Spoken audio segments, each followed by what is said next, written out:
No, this is really great. First of all, I love that we match. I know, right? I feel like we're going on a safari after this. I know. We really need to go to Africa because I really want to go. We are definitely going to the continent. Can we please? Yeah, we need to make that happen. And you're the friend who would actually show up. Absolutely. You know when you pick a trip and there's some friends who will show up and other people who will be like, oh, girl, that was today? Yeah, bitch, we're going to the Serengeti. You been knew it was today. So I love that. I feel like if we go to Africa, what country though? I really want to go to Cape Town. I really want to go to Ghana. Of course, we have to go to Ghana. I just want to go to Egypt. I just want to go all over. I want to go to Zanzibar.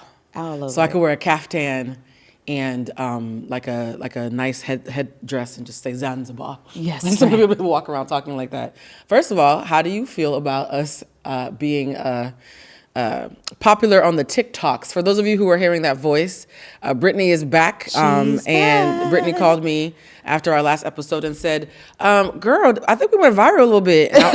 And then I went on TikTok like, oh, wow, a lot of people responded to the mindset of wetness with trainer Heather. Mm-hmm. And then I went to a day party on Sunday. And in the bathroom, somebody was like, you're the wet girl from TikTok. I said, that is not my name. Oh, wow. I am not the wet girl from TikTok. So I just need you guys to know, please stop walking up. I think I said it in the previous episode. Stop walking up and saying wet girl from TikTok. But I wanted to talk to you, my fellow wet co-captain. Yes. How has it been? Talk to me, friend. you mindset of wetness right now. I have been practicing my wetness. Your wetness. Operating from my place of For wetness. those who missed that episode, and the episode that came out so crazy. I was like, wait. We did an episode called Slippery When Wet, where we talked about the mindset of wetness, how your divine feminine, your root and your sacral chakra, when women tap into it and they speak from a place of wetness, it keeps them supple while still being powerful. Mm-hmm. And it's great. It's great. So you've been wet since I last saw you. It's great. Really? Well, we also have a studio audience, so I want you guys to know if you hear other voices, we will be having other guests joining us through this episode. Mm-hmm. But I wanted to do the first part. Woohoo! I love that, right? I wanted to do the first part of this episode of just me and you because it's our 1-year anniversary this month. Is it? It's a 1-year anniversary? Yeah, it was May 5th. It was May 5th, 2023 when we did it. So Brittany came on here and was talking about something called BUFO, also known as licking the toad. You don't lick it. Yeah, you don't lick the toad. People were like, you were licking on toes? What the hell Brittany got you doing? We were not licking on toes. It a soul snatcher. That's it was a soul snatcher. And during that episode, I was intrigued by the idea of a psychedelic that could, turn off the part of your brain where the ego is telling you some fuck shit and let you see like what's really underneath, right? And you gifted to me as a birthday gift during tourist season last year. And that experience was, in retrospect, a turning point for both of us. It was. Yeah, we got shaken. Oh, shooketh. Oh, shake the table. Yeah. So, first of all, for those who did not see that episode, what is the toad? So the toad is a Sonoran toad that stays underground for 9 months in the Sonoran desert.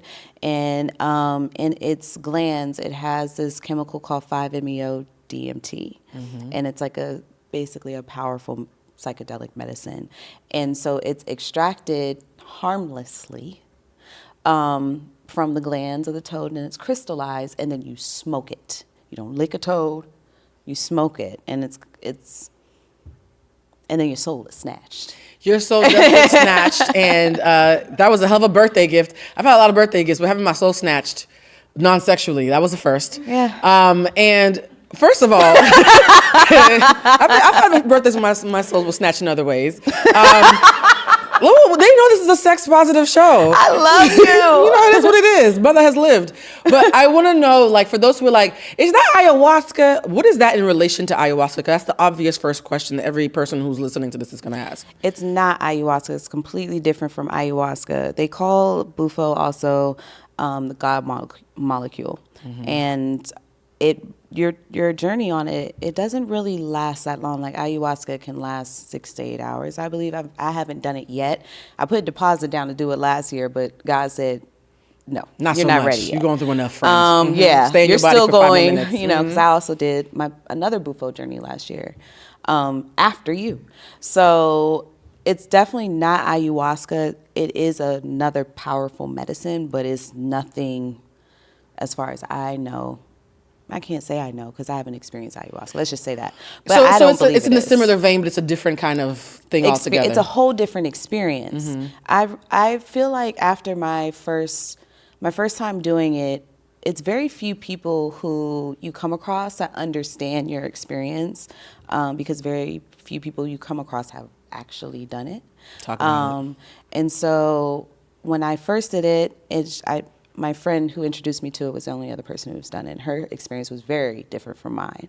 And so I kept trying to seek like rational understanding of what I experienced and like, has anyone else experienced it? And the person I came across the most that had, and the first time I saw him describe his experience, I was like, that's what happened to me, was Mike Tyson. Exactly. I was waiting for you to say Mike Tyson. It was Mike Tyson. I was like, oh my God, he gets it. And I went down a rabbit hole of his interviews about the medicine.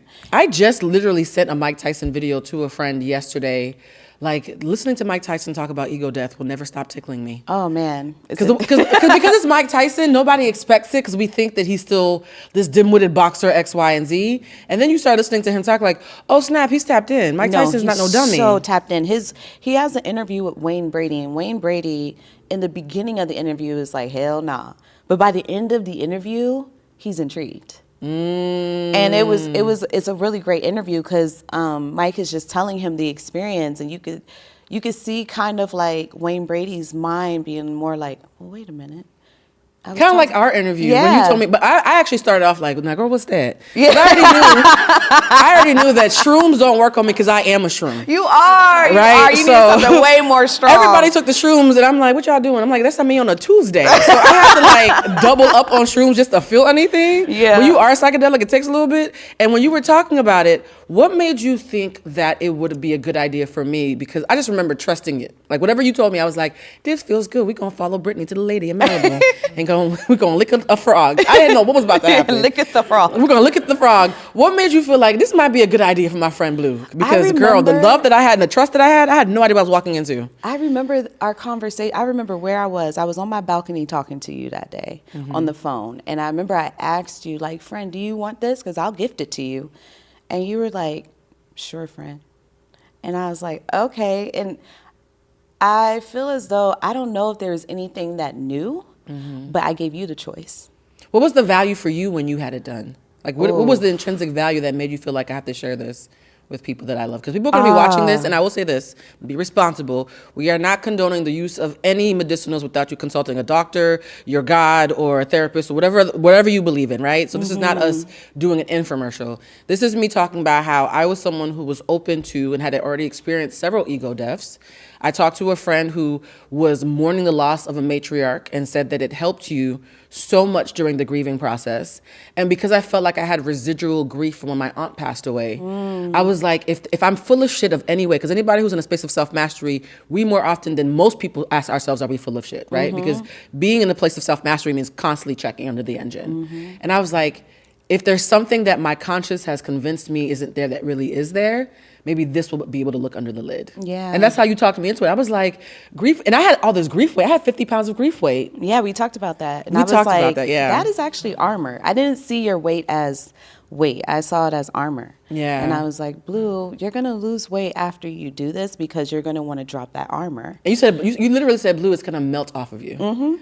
And I was like, really, friend? And then what happened? I was so excited. Don't give me a good prediction. I was like, am I going to meet a nice boy too? Like, no, I was very excited about it. And it was so funny because the day that it ended up happening was a day that was very painful for me because someone that I considered a friend had lied on me. And I'm the kind of person that when people lie on me, I don't go straight to being defensive. I watch how people react to the lie. Because if your character is consistent enough, people have an incentive to question anything that doesn't sound like you. So I was watching who was questioning the lie versus who was just going along with it. Because that's a bar, threadable. That was revealing something, right? Yeah. So rather than be defensive, I was watching. And then the day before, I was uninvited from a community event. And you didn't even, I remember we talked about this because you didn't know that was going to happen, but you were already supposed to go to your ceremony. Yeah, and that's the thing that was crazy is that like I flew into town. My mother was fighting for her life. We didn't know that she was experiencing kidney failure at the time. So imagine my mother is sick. I think she might be dying. But I said, it's my friend's birthday.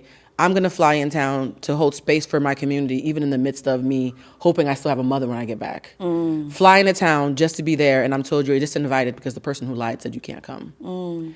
And so I was like, wow, I'm literally fighting life and death. I left my mother's potential deathbed to be there for you, and I'm disinvited. And you never questioned the person who asked me to be disinvited was saying something that was out of my character. So in that moment, I felt like I should be feeling pain. All I feel is discernment. And then I had that moment of, so am I healed or a sociopath? You guys, this is a cheat code. Sometimes when you're here, be like, am I dead on the inside? Am I just zen? Have you ever had that feeling like, listen, is something wrong with me? I self-evaluate. Like, I self-evaluate to the point where I'm like, a person who has something wrong with them wouldn't even ask themselves this question. That's true. So People who are crazy don't say, am I you know crazy? what I mean? They just keep barking at the police. They don't ask themselves, like, is this me? Like, no. Okay. They don't check in to actually see if that's them. So, yeah. And you were the first person I called. I said, so I just got some data. So I flew into town for no reason. And then we were talking about the BUFO thing. And I said, wouldn't it be wild if the date she was available was the same date I was supposed to go to that party I was just invited to? Yep, and it was. And it was exactly the exact same date. And I was like, oh, God wanted me there instead. Oh, but can we talk about how you smacked me with data the night before the ceremony? Oh, yeah. Oh, we are going to talk about that. Okay. Yeah, let's talk about that. Well, Brittany invited me over to her house to do a reading for her and her then beloved. And I came and did the reading. And then my spirit guides told me that they had a message for you. Yeah. That I didn't know was going to happen. Like when Blue says, I have a message for you. Oh, man. I asked for consent. You already, that's why they laughing. I have a question. What is it like having a psychic friend who sometimes get messages for you? I absolutely love it. I feel you like... clench your booty cheeks, though. You be clenching your cheeks a little bit. Girl, bit. you made me cry. And here's Blue. She'll tell you the message and then go, but are you okay, friend? And that's the beauty of it, is like there's someone who checks on you after they know that that was hard to receive. Yeah. But it doesn't stop you, knowing that it's hard to receive doesn't stop you from, the discernment of sharing it. Yeah. And it's necessary. And I feel like me as a person, I was literally just saying this to Zeno in the car, like, I'm a runner. But the way I define it is different. I run towards what I know I should run towards and run away from what I feel like I shouldn't be near, And I feel like with friends like you, friends who are psychic, friends who are powerful, friends who are almost intimidating because they reveal to me I don't know as much about myself, I run towards them. Teach me more about me. Yeah. You know what I mean? Tell me when I'm wrong. It's my favorite thing about you, because I've had to, actually, from you and I being friends and you being so honest and also gracious, even when you're triggered, it's made me realize that my presence almost requires an ego death of those who want to hold intimate space with me. And I can't begrudge those who don't have it. You know what I mean? It's like, because the requirement is so high, if you ain't got it, that's cool. Yeah. And so there were so many moments where you were like, friend, I almost got it. Give me a second. Just give me. So you invited me over the house to gift a reading to someone else and caught a stray. Yeah.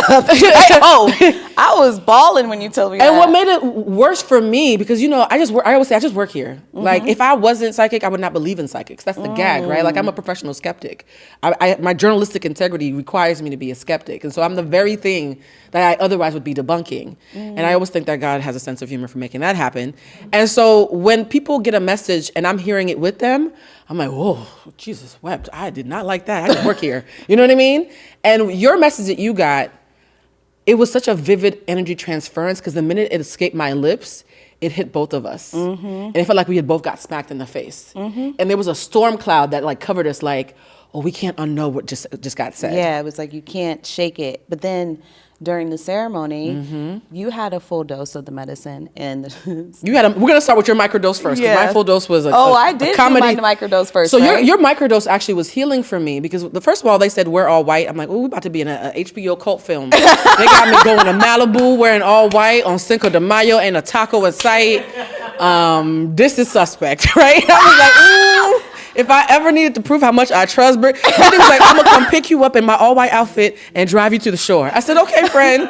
Because there are HBO specials that start like this, friend. I kept thinking of 9 Perfect Strangers. And I was like, I've seen this Netflix film, but okay. And then we're in with your other friend who we're not going to mention her name because she's not on the show. We want to give people consent to share their spiritual journeys. She had nervous energy that I was picking up on. I was like, I'm not sure if I'm dead on the inside or zen. Britt won't start smiling. The girl next to me wants to pee on herself, and we're all dressed in white. I don't know what's happening, but if this is how it ends, Lord, I left brave, okay? Remember me different. So we drive to Malibu. It's a beautiful time. And I'm like, Lala, I'm disassociating at this point. We decide that the young lady who's nervous is going to go first. She went first, and she gently fell. And I was like, well, that was nice. She gently fell, and then she started saying some stuff about some inner dialogue that she had. And I was subconscious. Yeah, and I was like, oh, so we telling secrets. Okay, bet. I missed that part of the orientation where we telling our business to strangers. And then I was like, Brittany was like, I'm going to do a microdose. I was like, okay. And this is the part that was so healing for me. When you did the microdose, the same darkness that came from the knowing of the night before, I watched it lift off of you.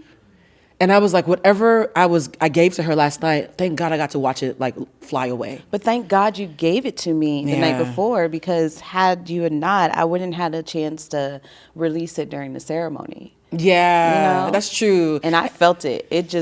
I've done microdoses of BUFO because when I bring my friends to ceremony, I will do the microdose in honor of their journey. Oh, that's beautiful. Right? And so everyone I bring, I'm doing a dose too. Now, microdoses to me are actually harder than the full journey with BUFO, yes, because the full journey, it's almost like anesthesia. It's like you hit it, you're out. You don't even really, you're not really there. But with the microdose, you don't go nowhere, and you feel it. You feel what you would have felt. Yeah. You know what I mean? So you're feeling, but aware and conscious. And I remember the first time I did a microdose, I felt nothing. And that's a beautiful feeling, because it's like, what do you mean you feel nothing? I feel nothing.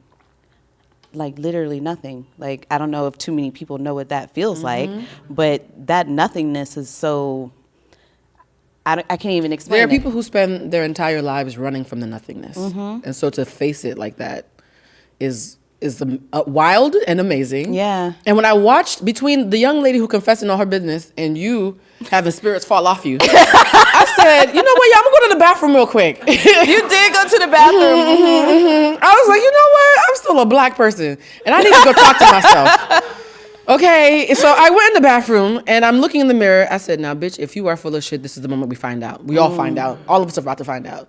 Because I'm like, I talk a good game, right? But I've always wondered, am I secretly full of shit? But I knew you weren't. Well, I'm happy somebody did, because I had questions. No, I knew you weren't. Anybody, the thing about this medicine, people be like, how do you know I'm ready? There is no readiness to it. There's a choice. You have to make a choice if you want to experience it. Mind you, it is not a medicine for everybody. It's not. It's literally not. We saw somebody who I think she might have sat home that day. She went through a lot. It's not for everybody. But you're confronting yourself, and you have to be brave enough. And you confront yourself all the time. All the time. I confront myself all the time. I try to confront myself. Well, I do confront myself. No, you confront yourself. I've seen all it. The time, yeah. Here's the thing, though, about confirmation bias. When you're in a space, there's what you know, what you don't know, and what you don't even know you don't know. And that third place is where all the magic is, right? And so I was like, okay, first two levels, I'm good. I know what I don't know. There might be some other shit that I didn't know that's going to rock my world. And I'm open to it, and I trust that Britt won't judge me. But you know, truthfully, I don't feel like there was anything you didn't know. There's things you weren't accepting. Yeah, so let's talk about what happened when I did mine, because that was colorful. I really think that I was a flamboyant drag queen in a past life, because the colors the of hands. She kept doing this. So I'm thinking there's two different versions. There's people like the young lady who went before me, who's just sharing a stream of consciousness about their business. And there's people who have violent reactions because they're working through some deep, deep trauma and pain. That's me. And Britt had told me that because you had lost the matriarch and you had all this pain, and BUFO helped you so much with the grieving process, I was like, either it's going to be something extreme like that, I'm going to just be running my mouth about my business. What I forgot was, first of all, I didn't drink any water the entire time because I was scared of having to pee myself. I didn't want to be the girl who peed herself while under the influence. So when they give it to you, and I'm going to try my best to make this as clear as possible from how I remember it, but this video, thank God, because somebody snuck a video and I watched it, I was like, oh yeah, this is comedy. They said you're going to inhale, and before you exhale, you're out. You're going to be out and become matter. When you watch it, you just see somebody gently falling backwards on a pillow. And then they start talking, and you can tell that they're going somewhere mentally. Apparently, when I inhaled in, I started to fall back, paused like the Matrix, and said, can someone please fluff my pillow? Because the pillow was too flat. Apparently my internal dialogue is bougie. Then I fell back and said, I'm a bit parched. Can someone get me some water? Yep. It's the Cleopatra of it all, right? Wow, no, now that you're saying it, yes, you had such regal energy. It was, and I've been told in the past life that I've been royalty in several lives, and it was offends very people in this regal. life. So I literally was like, can someone fluff my pillow? Okay, I'm a bit parched though. And then when she came around the water, I was like, you're doing a great job. And the ladies looked at me like, now, bitch, are you out or not? What is happening? So after I had some water, then I opened my mouth and this Buddhist chant came out of me like, I felt like my soul was leaving my body. I just remember chanting like, oh, and then I left my body. And all I remember is feeling very much safe. And at one point in the video, I kept saying, I'm exactly who I said I am. Oh shit, I'm safe. I'm really safe. What the fuck? I'm safe as shit. That was the best part, hearing you say that. I'm exactly who I said I am. I know, I kept saying You that. kept saying it over and over, and you just kept doing this. And I kept doing exactly who I said I am. It was regal as fuck. And I'm sitting there, oh man, I'm a real ass bitch. Look at that. So when they've turned off your ego and you stop hand dancing and crip walking, you are a different kind of person. But it was like, and even how she gave you, first of all, because you can't sip water like this. So what she did was she took a napkin, wet it, and then dripped the water in your mouth because you're still unconscious. And then you went, oh, that's better. Yeah. And then I was like, you're doing a great job. This is great. Thank you. Yeah. Because I appreciated it, right? And I was like, well, at least I'm grateful and colorful even when I'm out like a light. And then at one point, though, she said, and God bless her, she was like, we need to give this bitch some more because this is not, we need to put her under more. So she gave me some more.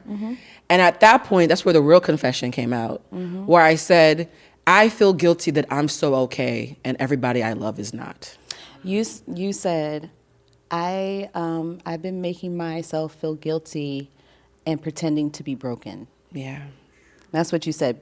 You're like, I've been pretending to be broken. I've been making myself feel guilty because I'm healed. I'm okay. And I was like, oh, bitch. Because people bond over brokenness. And I sometimes feel left out because people are bonding over how much things suck and how much slack they have. And I'm like steeped in surplus. Yeah, and you just kept saying that I'm not as broken. Yeah, I don't. And I was like, yeah, and I was like, I friend. feel bad. Like I'm okay and they're not. Why me and not them? I remember I started to come conscious when I was saying, why am I okay and they're not? Yeah. And that was interesting because I've heard of survivor's remorse when it comes to like accidents, but I've never heard about it when it comes to like just regular everyday trauma. And that's what I mean about your acceptance. You weren't accepting that you actually aren't broken. You know what I mean? That was awkward. You know what it is though? I've had so many people who have dated me, befriended me, waiting for the mask to fall off and seen their disappointment when there was no mask. Yeah. So I think a part of me has internalized like, oh man, I wish I had a sexier story. I wish I, had a devious agenda. I'm autistic, and I think it's still I a bomb just story, be telling friend. the truth and minding my business and staying hydrated unless I'm scared of people in white outfits. Like, it almost felt unsexy that there was no translation, right? But I do remember that guilt. I was like, Blue, don't downplay that because you've been shrinking. Yes. You've been shrinking, and even the weight, because when we talked about it, I said, Brittany, I love that you saw my weight as armor because I gained weight on purpose when I was 7 because there was a sexual predator in our neighborhood. And I developed breasts very early. And as a C-cup 7-year-old, I was like, I think I'm next on his list. But he's not messing with the fat girls. He's only messing with the girls who are built like a Coke bottle. So I'm gonna just eat mashed potatoes every day until I look like a kid again. Yeah. So I started eating to look childlike, to remind him I'm a child. I'm not a woman, even though I have a woman's body. Yeah. Lose the weight in high school, lose all my friends because now their boyfriends are looking at me. Gain it again so I can get my friends back.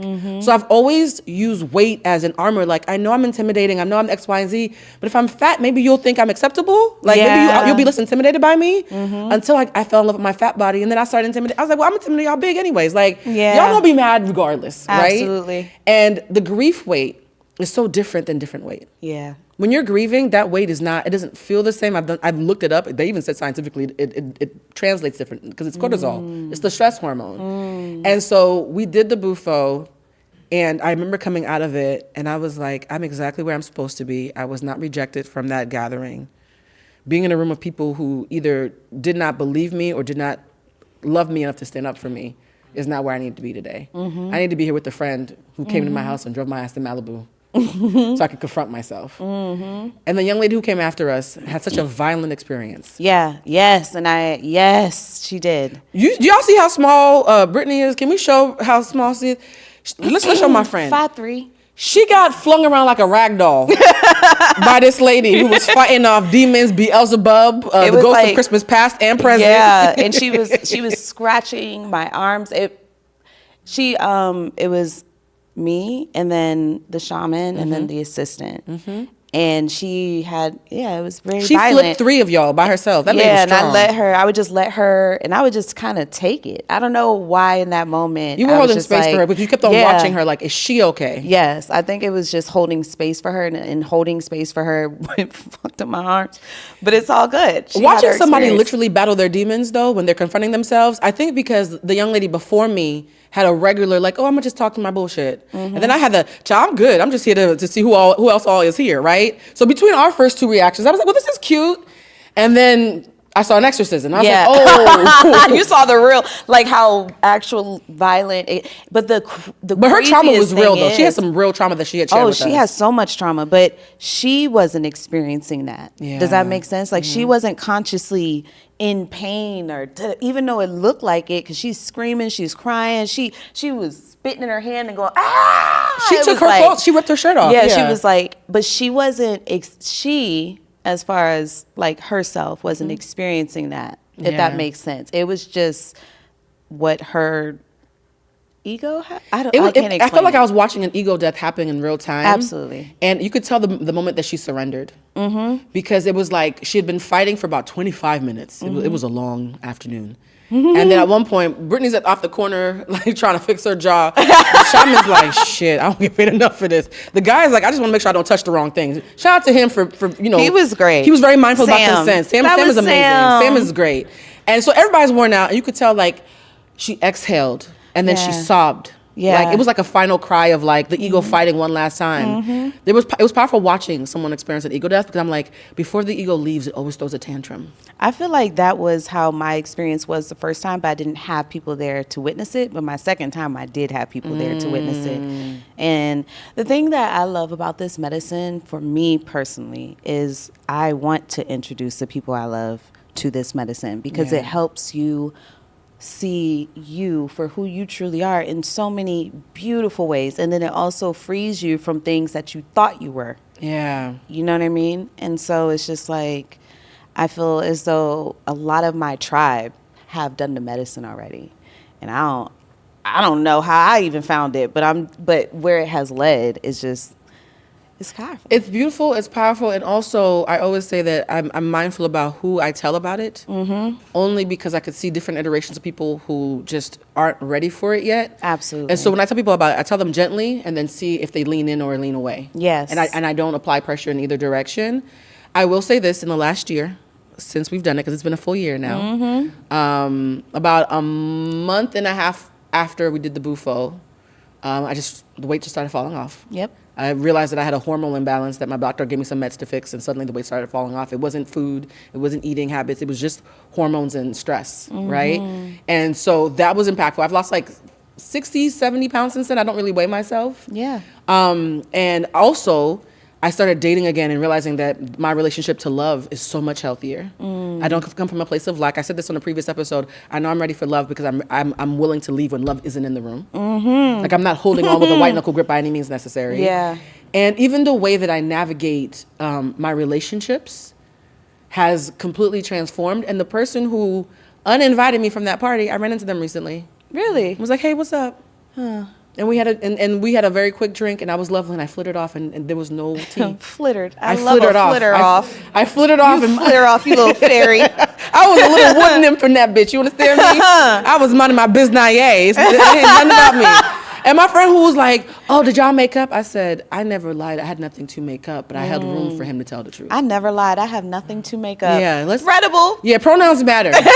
Don't be speaking fresh talking about we when I didn't do shit. There's no we in this. But the beautiful thing about that is I feel like you gifted me an opportunity to confront the one word that people always use when you're clear and courageous. Delusional. So many people, when they gaslight me, they be like, Blue's delusional. She thinks she's going to move to LA and work in the industry. Blue's delusional. She thinks she's going to X, Y, and Z. Blue's delusional. I've heard the word delusional said about me so many times. And to go that deep under and realize that I'm exactly who I said I was, and it's okay to admit that y'all had me fucked up, that was a gift. If you think, do I want to say this? Say it. I don't like when people use delusional in a way to make it seem bad, because you really have to have delusion to have faith in certain times. Absolutely. You have to have delusion to almost believe in God, because where's like proof, if we really want to keep it 100. Like, there's people who believe like there's a guy up there and da da da. Isn't that delusion? But when it works in your favor, be seen as delusion, yeah, faith can be looked at as delusion, right? And so it's like, is delusion a bad thing? Is it really? When people say delusional, what they're trying to do is rob you of the clarity that you fought so hard to obtain. Exactly my point. And it's like, that's why if someone were to say I'm delusional, it's like, well, look how far delusion has gotten me. Very far. I don't know. Maybe I am. I'll accept that. But, you know, when I think about faith, and I have been delusionally, faithfully believing in things that actually worked out great. You a manifesting motherfucker, okay? I am. Can we talk about it? Can we talk about manifesting? Can we? And can I say something shady but true? Ooh, I love it. You know I'm a Libra. I love it. Yeah, and you know my Gemini rising loves the this is Libra a moment. Mm-hmm. So many of you think that you are hot shit because you're cynical and don't believe in anything. And you know what? You were right. You have nothing to show for it. You believed in nothing and you have nothing. Meanwhile, those of us who are brave enough to be delusional and foolish keep getting the very things you told us weren't possible. And having to watch you say, I'm proud of you after the fact about things that you didn't support. She said it, not me. So, moving forward, I love it. If you're being cynical, struggling to figure out the basics, and my delusion has me in a space of mastery, maybe less critiques and more notes. This is Make less critiques and take more notes. I love keeping Geminis around. Right? Because here's the thing.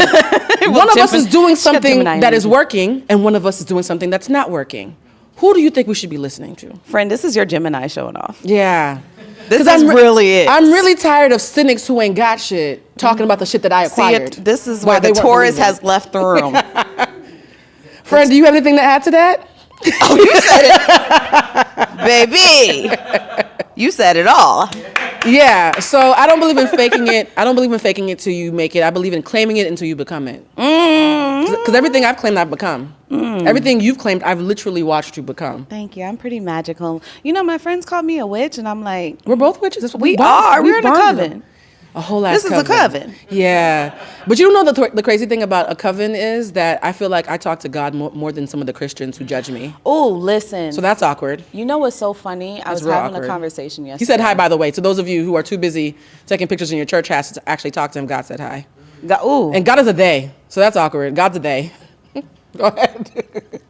I'm going to let her finish. Go ahead, my bad. I told God today, friend.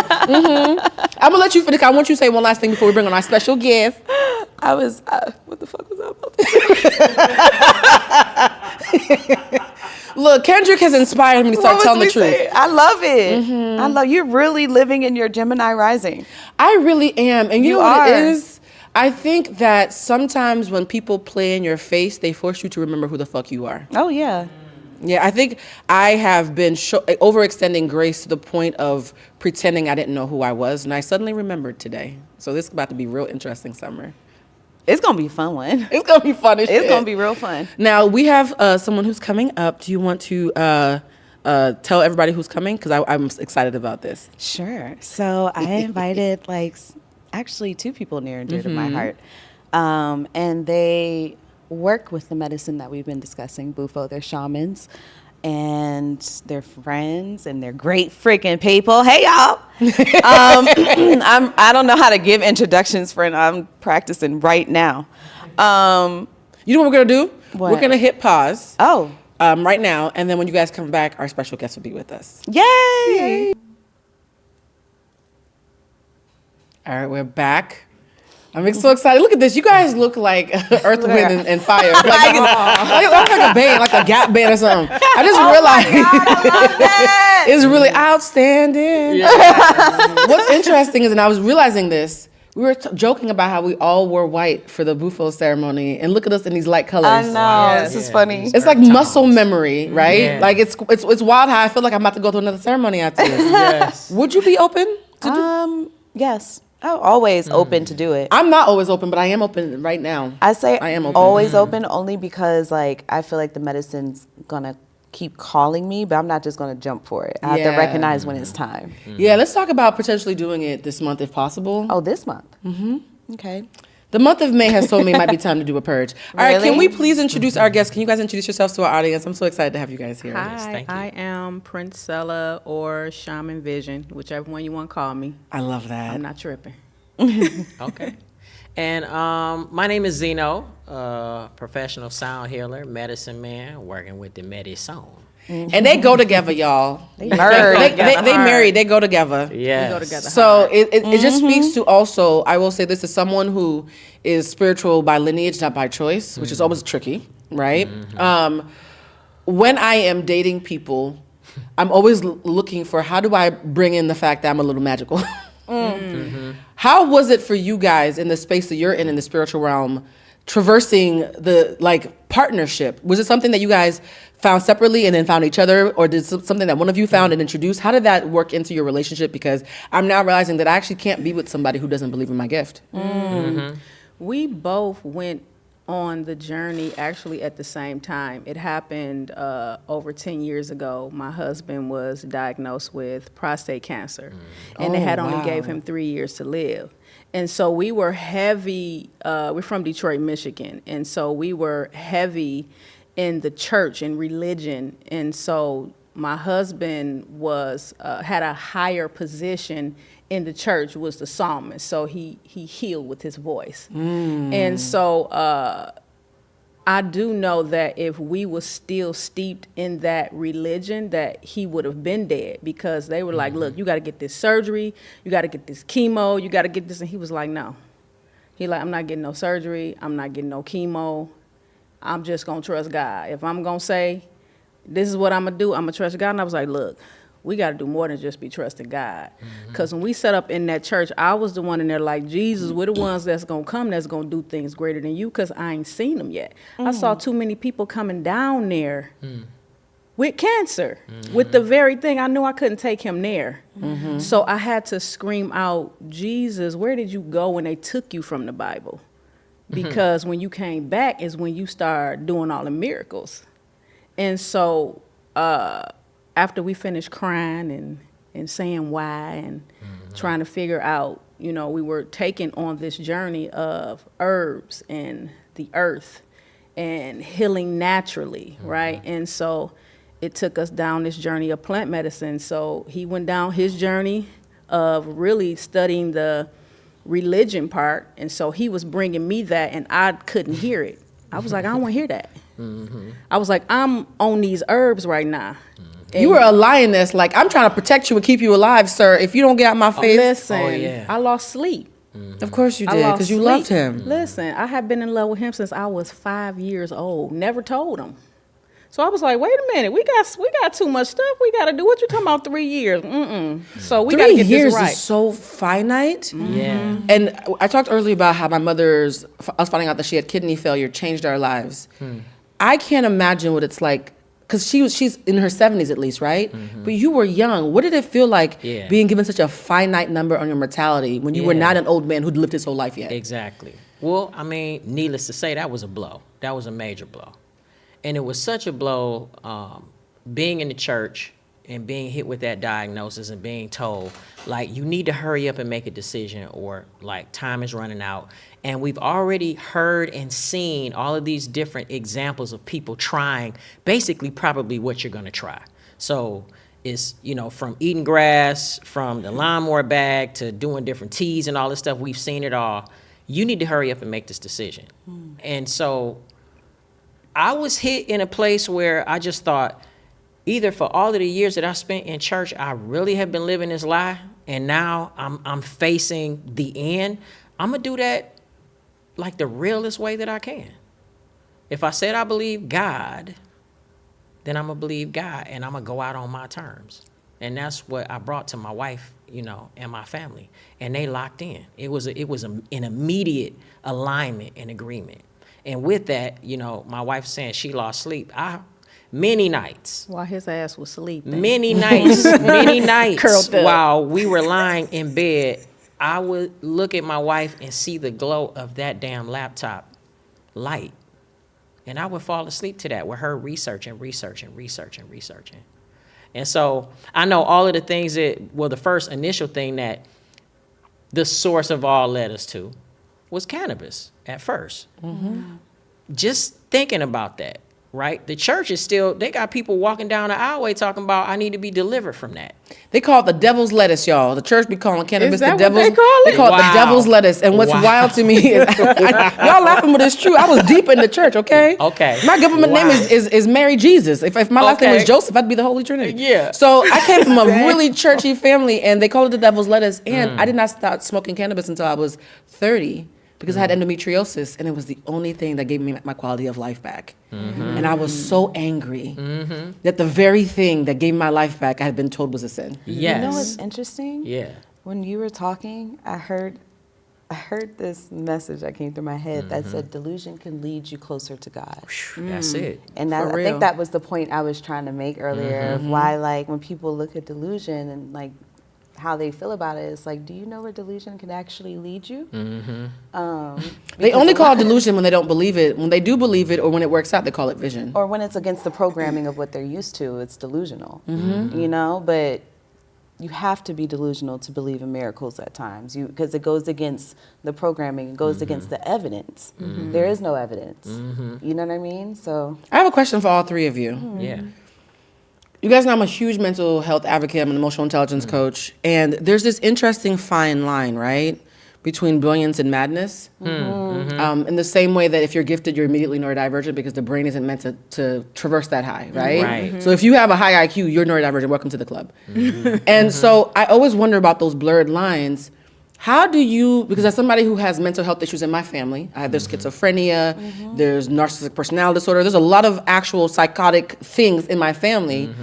I often wonder, where's that line of me knowing that I'm steeped in my faith versus psychosis, right? Like, how do you guys traverse that line where you're like, I'm seeing something that others aren't, but I trust that this is true for me and not me falling off the deep end of the unhealthy version of delusion? Because there are going to be people watching this playing devil's advocate I Right. who are agree. like, what about the folks who really are crazy, And child? I'm glad you actually say that. And when I say that, to me, if I had to answer that question, I think about one word that comes to mind is sickness. You know what I mean? Because is it delusion or is it sickness? Does that make sense? Yeah, that doesn't make sense. So that's kind of what I think about it, because, you know, I have family members who are mentally ill. My father has dealt with schizophrenia.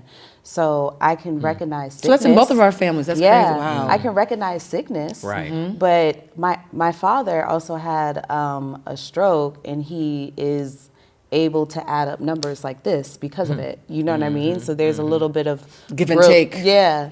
But when the sickness overshadows or overpowers it, then you just have to recognize it, that the delusion comes from the sickness. Do you know what that just made me realize? Alignment. People who are steeped in vision, everything clicks into place with alignment. People who have a sickness, everything is disjointed. And I think the suppleness of one and the chaos of the other, even if they might look or sound the same to a layperson, that's the gut check. Like, Yeah. you're in alignment. You might be onto something that I haven't figured out yet. Exactly. Versus, Yeah. no, there's something wrong with her. She ticky boom. No offense to people who are ticky boom. I'm just, y'all know I just be joking. Yeah. How do y'all feel about having to, in moments of deep faith? That's a moment of deep faith. That's your mortality. For sure. That's your man. Like, Yeah. that is the person that your spirit chose to do this life with. Yes. At what point, when you guys did cannabis, and I also know that you guys really were into plant medicine and all of that stuff, and I love that stuff, by the way, because as somebody who has so many things that are happening in my body, when I eat differently, my body tells me, good girl, you know what Yes. I mean? At what point did the BUFO and the psychedelics, where did that come in? Because most people who are watching this of color, they're gonna hear cannabis, check. Doctors are lying, check. Church on some BS, check. Black community knows all about that. We need more vegetables, check, because we're in food deserts. Right. But they're like, wait, you licking frogs? Like, that's the part where the people are going to be like, nah, friend, explain to me, how did y'all make that leap from being like so like salt of the earth to like, I think I'm actually ready to go into the stars? Well, at that time, I had got tired of putting all the energy into him. That's honest. Wow. Look, I got to keep it real. That's how you get free. You got to be authentic. Yeah. You know, and I said, no, look, I've been putting all this energy into you. Now, granted, we both became the guinea pigs. The only thing I did not do that he did was the cannabis. And that's because it was so concentrated and it was so Extremely strong and potent that you had to start with half the size of a rice grain. Jesus. And so somebody had to be functional. You know what I mean? We both can't be fucked up. You know what I'm saying? But I said, I know that I got some blockages. I know I'm supposed to be somewhere, you know. And it's because of our diet. We went straight vegan. We went straight alkaline vegan. We went and sat down and sat with Dr. Sabi's people, and I studied ingredients. I was already a chef, so I switched everything over cold turkey. I just went through the house and threw away everything. Yeah. And so with everything that I researched and all the stuff that we did, I knew it was time for me to go another level. And so the first plant medicine that called me was ayahuasca. We just had this conversation. Yeah, Right. so y'all done it. y'all did ayahuasca. Yeah. Y'all was throwing up your spirits and stuff. Listen, yeah.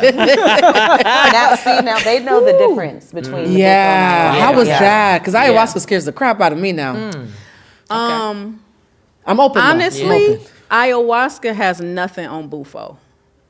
I've heard that. Yeah, ayahuasca has nothing on BUFO. Ayahuasca is a beautiful medicine. It takes you into the spirit realm. Everybody's journey is different, just like with BUFO. No two journeys alike. Psilocybin, no two journeys alike. You know, but BUFO takes you beyond the earth, the stars, the galaxies. Right, it I takes agree. you straight to source. We're gonna sound crazy right now. Delulu warning. Delulu checkpoint for y'all. Your body disappears and you become matter. That's the best And way to say it. that sounds nuts. Okay, Yeah. I recognize that sounds nuts. When people are like, Blue, was it like my body ceased to exist and I became pure matter? They were like, nah, girl, you've been listening to Andre 3 Stacks album too Right. much, right? Right. But it's true. Anybody who's experienced it immediately understands it. Can I tell you why though? Yeah, why? Please. Because the 5-MeO-DMT, what is in the BUFO, our bodies naturally produce 5-MeO-DMT. But it produced the most amounts of 5-MeO-DMT when you're being birthed in this realm and when you leave this realm. So it is a true death. Yeah. It is. So you're feeling, it's a soul snatching. You feel your soul being taken from your body. So you know, you have proof, you're experiencing that you are spirit, you are eternal, you are the all, and you the nothingness all at the same time. Yeah. Yeah. And I have to say this too, just to add, I guess, a layer to try to describe what BUFO feels like. And then I want to talk about ayahuasca too, because I know you Yeah. want to know. I'm just curious. Just you know. curious, I want yeah. to know who all's there. You know, there's this thing about having an experience with BUFO where you move into a level of knowing. So it's like you become one with source, right? In a way to where you understand the term collective consciousness. All these beautiful, fluffy, right, terms that are thrown out there that I honestly believe, like, if people really haven't, like, really went in deep enough to have those experiences, they are just fluffy quotes and terms. But you become one with source when you do BUFO. And that means you can connect with the wind. You feel the wind and you become the wind, right? You feel the earth and you become the earth. It is bliss and paradise and heaven and nirvana and all of it mixed into one. Those feelings are feelings and you become those feelings. The first time you guys did it, How did it feel on the other side? Were you nervous going in, or were you just like so committed? You're like, let's go. You know what's funny? What? My first time, she was there. Brittany, let me find out you the BUFO whisperer. Yes. I'm not you everybody's You need to go first. back. You need to go back. She is. Like, I have to tell you how we met. Yeah, there it is. You have to explain How'd y'all this meet? Ooh, I'm because nervous. Hit it. This one, man, this one. She had connected with someone in her building at the time that lived next door that had been in many of my ceremonies. And Brittany had stated that she wanted to connect to a black shaman. And so I remember her neighbor telling me, like, I want you to be my friend, just in passing. And so I was like, okay, you know, it'll happen, you know, when it's supposed to happen. And so I was actually at the time getting my medicine from her, the psilocybin, before I would go to different retreats or whatever, but she always brought the medicine to me, always. And so this particular time, her car got towed. So I had to come because it was the day before we was getting ready to get on a flight. And so I came and we were talking. Brittany pulled up in the middle of the street and and she was like, this is my shaman. So she was like, I'm coming. That sounds so much like Brittany. This is her life. That sounds so much like you. Yes. Just pull up. Like, hey, what's up? What y'all doing? Divine time, yes. That's the way her life Busting is through the designed. dough. Yes. And so she came out and we talked, and it was like we knew each other. Wow. And she said, can I ask you something? I said, She said, have you ever heard of BUFO? I said, She said, I don't know why, but I just feel like you're supposed to be a BUFO shaman. I said, what is BUFO? And she goes to tell me, and I immediately say, hell no. She rebuked You me for rebuked months. it. Oh, I was Yes. like, For months, "Hell she no." rebuked me. Meanwhile, I kept I'm like, I saying- am a shroom. Let's do it. We have very different Yeah, originally I was Yeah. like, no, we're not. No, I'm not doing that, right? But I do know that was my ego, Yeah. right, all day. And so I knew that when this medicine started tapping me on my shoulders, I was like, okay, so now I have to learn about this medicine because I'm being drawn to it.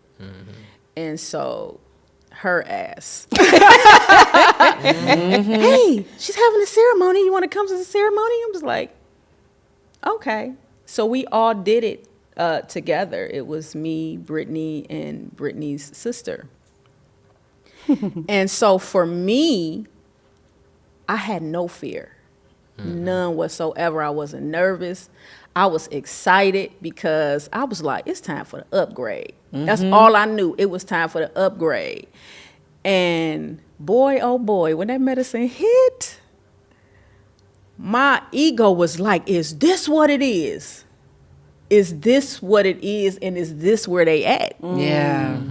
Is this where they at? The clarity is so, it's so crisp, like it's clean, right? And it also makes you realize that like things that are of God, things that are of the universe are simple, and that we create complications. Yes. Because people are going to want to hear this and be like, and then what happened? Like, it's so simple. I don't want to overcomplicate it. You just relax into your power. And I remember somebody had told me years ago, my wish for you is that you relax into your power. And I feel like when I did BUFO, I finally relaxed into my power. Yes. Yeah, I heard what you were saying over there. With BUFO, shit just fall off of you. It really does. Yeah, because what you're doing is when you surrender, you're letting God do the work. And God knows what priority is. Right. I think that's another thing about BUFO that I'm realizing. The medicine, if you choose to surrender to it, the medicine will do the work for you. Yes. As far as other ceremonies, like, I don't know, you've done ayahuasca, so maybe you can tell me, but especially with psilocybin, you're in that ceremony fighting through that work, whatever's coming Yes. up in that. You're fighting, you're working through it. In BUFO, the medicine's so strong that the work is just to choose it. If you choose it, I'll do the work for you. Your only job is to surrender. And Yes. as somebody who believes so heavily in surrender, you guys, this conversation, I wish we had booked more time. Because I know, this- I did say that, didn't I? I know. This conversation is so important. And also, I want to point out that Black people often don't give themselves permission to have this conversation. The last question I wanted to ask you guys, you guys have to come back. You know you have to come back, right? Anytime. What's the reaction been from your community at large?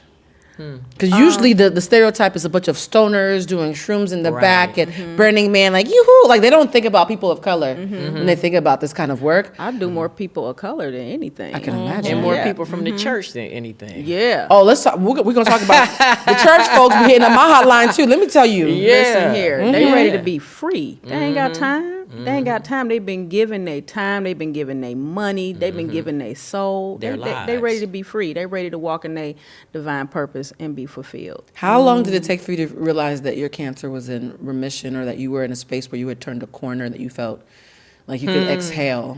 So I would literally say about 2 months after there was like this probational period, right? They give you like, okay, 30 days, you can wait to decide what you want to do, and then you can come back, and then we'll have this other conversation that you need to have this operation or you need to go through this procedure. And so we went like the first time, and it was like, you know what, we're good, because we had already figured out now. We're following spirit. We like, okay, yeah, we rolling into this cannabis, this is what we doing, boom.